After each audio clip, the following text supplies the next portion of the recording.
El vigor de la industria textil y de la moda en Barcelona y su área de influencia es la consecuencia de la fuerza histórica a mediados del siglo XIX, cuando Cataluña comenzó una revolución industrial especialmente basada en el textil. Si tradicionalmente la moda, el diseño y las tendencias han contribuido a la revitalización económica y a la proyección al exterior de Barcelona, en la actualidad es la marca Barcelona la que impulsa la proyección de diseñadores, fabricantes e inversores como factores esenciales de innovación y competitividad. Por un lado, la capital catalana es trampolín de grandes marcas globales como Mango, Custo, Desigual o Puig, a través de sus marcas de lujo, que fortalecen su posición en la industria internacional de la moda con un peso creciente de la exportación.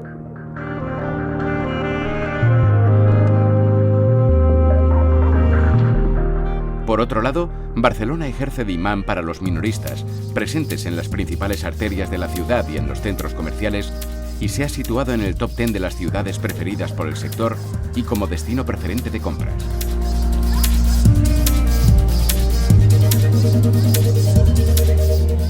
Barcelona dispone de talento consolidado reconocido en el mundo de la moda con ejemplos como el de Andrés Sardá, Armand Bassi, Sita Moore o Toni Miró.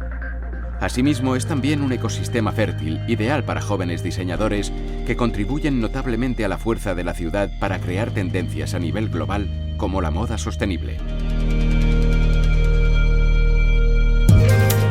Igualmente cuenta con una completa oferta de escuelas de moda, prestigiosas agencias de comunicación, escuelas de modelos, fotografía o servicios afines.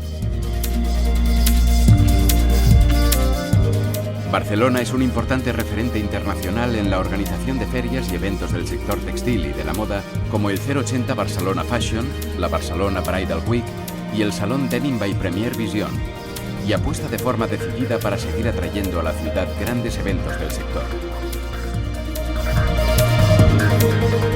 Barcelona tiene una reconocida especialización internacional en moda nupcial, así como en moda de baño y ateliers de costura y complementos.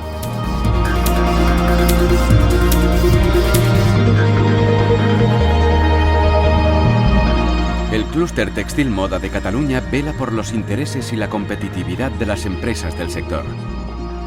En este sentido, la Administración colabora acompañándolas cuando se trata de abrir establecimientos en Barcelona, promoviendo activamente la moda, el diseño y la creatividad.